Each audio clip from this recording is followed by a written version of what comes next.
നമസ്കാരം.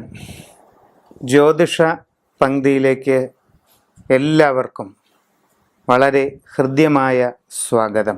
ചിത്തിര നാളുകാരുടെ ഇപ്പോഴത്തെ സമയം എങ്ങനെയുണ്ടെന്ന് നമുക്ക് നോക്കാം.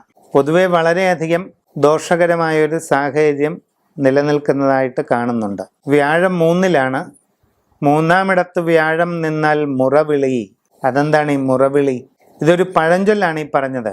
നമ്മൾ മുറവിളി കൂട്ടുന്നത് എപ്പോഴാണ്? ഒരു കാര്യത്തിലും നമുക്ക് തീരെ നിവൃത്തിയില്ലാതെ സഹികെടുമ്പോഴാണ് ഒരു മനുഷ്യൻ മുറവിളി കൂട്ടുക എന്ന് പറഞ്ഞാൽ ഉറക്കെ കരയുക എന്ന പ്രവൃത്തി ചെയ്യുന്നത്. അപ്പം 3-ലെ വ്യാഴം അത്ര കണ്ട് ദോഷകരമാണ്. പ്രവർത്തന രംഗം വളരെ മോശമായിട്ട് മാറും. തൊഴിൽ നഷ്ടപ്പെടുന്ന സാഹചര്യമുണ്ടാകാം.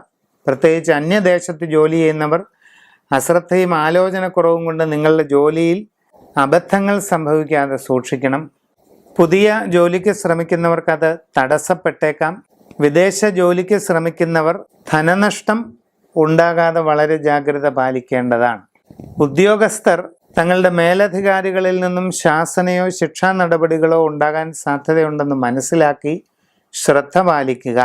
വിദ്യാർത്ഥികൾ വളരെ ജാഗ്രത പാലിച്ചില്ലെങ്കിൽ പരാജയ സാധ്യതയാണ് കാണുന്നത്. ഏത് കാര്യത്തിലും വളരെ സൂക്ഷ്മത വേണമെന്ന് ചുരുക്കം. അതോടൊപ്പം ആരോഗ്യ കാര്യങ്ങളിൽ ശ്രദ്ധിക്കുക. പ്രത്യേകിച്ച് മധ്യപ്രായം ചെന്നവർ കാലാകാലങ്ങളിലുള്ള പരിശോധനകളൊക്കെ വേണ്ട പോലെ നടത്തേണ്ടത് ആവശ്യമാണ്. കലാരംഗത്ത് സിനിമ സീരിയൽ മേഖലകളിൽ പരിശ്രമിക്കുന്നവരൊക്കെ വളരെ സൂക്ഷിക്കണം. ഇല്ലെങ്കിൽ ചില അബദ്ധങ്ങൾ നിങ്ങൾക്ക് നേരിടാം. എല്ലാ ദോഷങ്ങളും പരിപൂർണമായി മാറ്റി ആഗ്രഹിക്കുന്ന രീതിയിലുള്ള ഉയർച്ചയും പുരോഗതിയും ലഭിക്കുന്നതിന് ഒരു എളുപ്പമാർഗം പറയാം. വിശിഷ്ടമായ ജയദുർഗ യന്ത്രം. ദുർഗാദേവിയുടെ ഏറ്റവും ശക്തമായ ഏലസാണ് ജയദുർഗ. ഇത് വിധിപ്രകാരം എഴുതി ധരിച്ച് ജയദുർഗ മന്ത്രം പതിവായിട്ട് ജപിച്ചു പോകുന്നതായാൽ ഒരു ദോഷവും നിങ്ങളെ ബാധിക്കാതെ ഇരിക്കുമെന്നുള്ളത് നിശ്ചയമാണ്.